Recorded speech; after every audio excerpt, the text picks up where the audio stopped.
कुदरत का एक अनसेड रूल है कि सब अपनी ही प्रजाति के सदस्यों से दोस्ती और दुश्मनी निभाते हैं, फिर चाहे वो इंसान हो या जानवर, और ऐसा होना लॉजिकल भी है। आप ही सोचिए कितना अजीब लगेगा अगर एक कुत्ता और बिल्ली दोस्त बन जाए या फिर शेर हाथी से दोस्ती कर ले। आप में से कई लोगों को ये विचार बिल्कुल बकवास लग रहे होंगे क्योंकि जंगल में ऐसा होना मुमकिन ही नहीं है, लेकिन वो कहते हैं ना कि हर रूल के कुछ एक्सेप्शंस होते हैं और हालात कई नियम बदल भी देते हैं। आज हम इसी एक्सेप्शंस पर बात करने वाले हैं और आपको दोस्ती की एक ऐसी कहानी दिखाने वाले हैं जो आपको हैरत में डाल देगी। वीडियो के आखिर तक हमारे साथ बने रहें क्योंकि आज आपके लिए फ्रेंडशिप के मायने बदलने वाले हैं। शुरुआत करते हैं औरंगुतान के एक परिवार से जिन्हें जू में कुछ ऐसे साथी मिले जो हमेशा के लिए उनके दोस्त बन गए। ये कहानी 24 साल के मेल औरंगुतान की है जिसका नाम उज्जान है। ये अपनी 15 साल की फीमेल औरंगुतान सारा और एक 4 साल के बेटे के साथ चिड़ियाघर में रहता है, जहाँ इस जीव को किसी हीरो से कम नहीं समझा जाता। ऐसा क्यों, ये आपको कहानी में आगे पता चलेगा। बेल्जियम के ब्रुसेल्स में मौजूद इस चिड़ियाघर में हमेशा से कई विजिटर्स की लाइन लगती आ रही है, जिनके लिए मुख्य आकर्षण का केंद्र ये औरंगुतान्स ही हैं। ये बात आप तो जानते ही होंगे कि औरंगुतान्स को ह्यूमन फैमिली के सबसे करीब समझा जाता है। इनका इंटेलिजेंस लेवल भी हमसे मैच करता है और इंसानों को कभी भी दुश्मन की नज़र से ये नहीं देखते।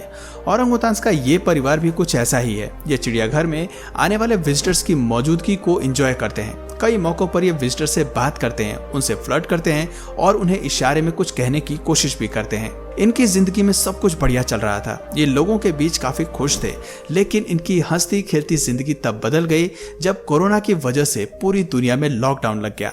सभी लोग अपने घरों में कैद हो गए। ऐसे में विजिटर्स का भी चिड़ियाघर आना बंद हो गया। इन जीवों को विजिटर से मिलने वाली अटेंशन और प्यार बंद हो गया, जिसके बाद शुरू हुआ अकेलापन और तन्हाई का सिलसिला। अकेलापन और बोरियत ने इन्हें इतना परेशान कर दिया कि चिड़ियाघर में काम करने वाले रेंजर्स को भी समझ में आने लगा कि इनकी मानसिक और शारीरिक स्थिति खराब हो रही है। औरंगुतान सब ज्यादा चिड़चिड़े होने लगे, वो हर वक्त गुस्सा करते, उनकी भूख भी धीरे धीरे कम हो गई और वो काफी मूडी हो गए। औरंगुतान के इस परिवार ने खुद को केवल गुफा में सीमित कर लिया। ना वो हरकत करते और ना ही किसी चीज पर ध्यान देते। उनकी एक्टिविटी बिल्कुल जीरो हो गई और एनर्जी लेवल भी बहुत कम हो गया। इनकी ये हालत देखकर एक्सपर्ट्स भी जान गए कि ये जानवर काफी दुखी हैं और मानसिक रूप से धीरे धीरे बीमार हो रहे हैं। एक्सपर्ट्स चाहकर भी उनसे बात करके उन्हें ये नहीं बता पा रहे थे कि वो कितने खास और जरूरी हैं। जू कीपर्स जानते थे कि अगर यही स्थिति चलती रही तो जल्दी ही ये जीव पूरी तरह से खुद को खत्म कर लेंगे। अकेलेपन के चलते शायद ये मर भी जाएंगे क्योंकि पुराने दिन वापस नहीं आने वाले थे और सब पहले जैसा नहीं हो सकता था। इसलिए जू कीपर्स ने बंदरों को ठीक करने के लिए उनका मनोरंजन करने की कोशिश की। वो खुद उनके साथ खेलने के प्रयास करने लगे, लेकिन बंदर वर्कर्स की इन हरकत को बेहद ही आसानी से समझ गए और इस पर प्रतिक्रिया देना भी बंद कर दिया। हालांकि इस आइडिया ने शुरुआत में काम किया। औरंगुतान्स को अच्छा लगा कि वर्कर्स उनसे बात करने की कोशिश कर रहे थे, लेकिन कुछ समय बाद स्थिति वही हो गई। सब कुछ आजमाने के बाद भी जब बंदरों की स्थिति में कोई सुधार नहीं आया तो जू कीपर्स ने इस हालात से निपटने के लिए एक नई तरकीब आजमाई। अगले ही दिन एक खास आदमी को इस काम पर लगाया गया और एक नए एनवायरनमेंट में एक आर्टिफिशियल रिवर का निर्माण किया गया।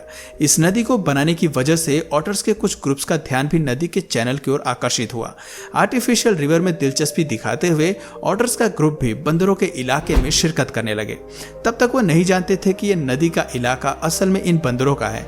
उन्हें ये लिविंग स्पेस अच्छा लगने लगा क्योंकि यहाँ उन्हें किसी तरह का खतरा नहीं था। लेकिन धीरे धीरे वो समय भी आया जब ऑटर्स का परिवार और औरंगुटान्स आमने सामने आए। कोई नहीं जानता था कि इनकी पहली मुलाकात कैसी होगी, अपनी टेरिटरी में दूसरे जानवरों को देखकर उनकी प्रतिक्रिया कैसी होगी, लेकिन जो हुआ वो चौंकाने वाला था। लड़ने के बजाय औरंगुटान ऑटर्स के साथ घुल मिल गए। पहले ही मुलाकात में उन्होंने इस प्रजाति को अपना साथी बना लिया और उनकी तरफ से दोस्ती का हाथ बढ़ाया। जिन लोगों ने इस पूरी प्रक्रिया को होते हुए देखा उनके लिए भी ये काफी हैरान करने वाला था। एक्चुअली जंगल में जानवरों से ऐसी दरियादिली और प्रेम की उम्मीद नहीं की जा सकती, लेकिन जू में ऐसा सच में हो रहा था जब दो बिल्कुल अलग प्रजाति एक दूसरे के करीब आ रही थी। सबसे हैरान करने वाली बात थी कि दोस्ती का हाथ औरंगुतान्स ने बढ़ाया और उन्हें अपने परिवार में शामिल किया। ये तस्वीरें बताती हैं कि ऑटर्स और नन्हे औरंगुटान ओरंगुटान के बीच कितना प्यार है। अब ये दोनों परिवार बिना किसी हिचकिचाहट के साथ रहने और खेलने लगे हैं। जू कीपर्स का भी कहना था कि सबसे पहले ऑटर से मिलने का काम ओजान के 4 साल के बेटे ने किया। जब मेल ओरंगुटान ने अपने बच्चे को दूसरे जानवरों के साथ देखा तो वो एग्रेसिव होकर हमले के लिए तैयार हो गया, लेकिन वो जल्दी समझ गया कि इन जानवरों से उन्हें कोई खतरा नहीं है। 5 मिनट बाद ही एडल्ट ओरंगुटान भी ऑटर्स के करीब आया और हमला करने की बजाय उन्हें छूकर प्यार जताने लगा। एडल्ट ओरंगुटान ने न सिर्फ अपने बच्चों को उनके साथ खेलने दिया, बल्कि कुछ समय बाद वो भी उनके खेल का हिस्सा बन गया। ऑटर्स के आने की वजह से अचानक ही बंदरों के मूड में बदलाव देखने को मिला। वो पहले के मुकाबले थोड़ा एक्टिव हो गए और उनके साथ ज्यादा समय बिताने लगे। दोनों ही प्रजाति अलग थी, उनके रहन सहन और भोजन करने का तरीका बिल्कुल अलग था, लेकिन ये दोनों साथ रहते हुए एक दूसरे के हिसाब से एडजस्ट करने लगे।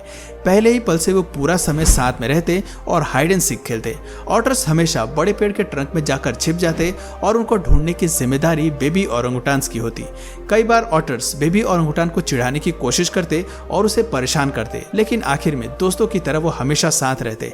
ऑटर्स के परिवार के बड़े सदस्य मेल ओरंगुटान के साथ समय बिताते। कभी कभार मेल ओरंगुटान ऑटर को अपने पंजों पर बिठाता और फिर उन्हें वापस छोड़ देता। ओरंगुटान और ऑटर्स की दोस्ती को एक फोटोग्राफर ने अपनी तस्वीरों में कैद किया, जिससे लोगों को भी ये पता चल गया कि ये दोनों परिवार एक साथ कितना खुश हैं। आप भी तस्वीरों में देखकर बता सकते हैं कि जानवर होने के बाद भी वो इंसानों की तरह एक साथ एंजॉय कर रहे हैं। हाल ही में खींची गई इस तस्वीर में मेल ओरंगुटान के साथ सभी ऑटर्स गेट पर खड़े हैं। तस्वीर को देखकर ऐसा लगता है कि ओरंगुटान एक टीचर की तरह सभी ऑटर्स को गाइड कर रहा है। खैर, इन दोनों परिवार का प्यार तस्वीर में दिखने वाले पलों से भी ज्यादा खास है। अक्सर कई मौकों पर ओरंगुटान ऑटर के साथ अपना खाना शेयर करते हुए भी नजर आते हैं। इन्हें देखकर लगता है कि ऑटर्स के आने के बाद ओरंगुटान पूरी तरह बदल गए हैं। जू का भी कहना है कि लॉकडाउन की स्थिति में बंदरों की हालत बेहद खराब हो गई थी। जैसे ही विजिटर्स कम हो गए, ओरंगुटान के वापस ठीक होने की उम्मीद भी घटती चली गई, लेकिन अब वो पूरी तरह बदल चुके हैं। ऑटर्स के साथ रहते हुए वो पहले से भी बेहतर हो चुके हैं। अब बंदरों में एग्रेशन और बेचैनी बिल्कुल भी देखने को नहीं मिलती। वर्कर्स को भी खुशी है कि उनका ये विचार काम कर गया और इंसानों के बिना ही बंदरों की स्थिति पूरी तरह ठीक हो गई है। इसी आइडिया के चलते बंदर पूरी तरह ठीक हो गए हैं। ऑटर्स के परिवार को ध्यान में रखते हुए अब चिड़ियाघर में भी कई बदलाव किए गए हैं ताकि दोनों प्रजाति साथ में रह सके। नए पेड़ और पौधे वहां लगाए गए हैं और वातावरण को और भी जंगल जैसा बनाने की कोशिश की गई है। ये जीव अब अपने आप में बहुत खुश रहने लगे हैं। माँ और बेबी ओरंगुटान की ये तस्वीर देखकर आप तो समझ ही सकते हैं कि इनमें कितना प्यार है। दोस्तों, जू वर्कर्स ने भी इन जीवों की इंटेलिजेंस को विकसित करने के लिए भी काफी काम किया है। उन्होंने कई ऐसे पजल्स गेम्स को जंगल में प्लेस किया है जिन्हें ये बंदर हमेशा खेलने और समझने की कोशिश करते रहते हैं।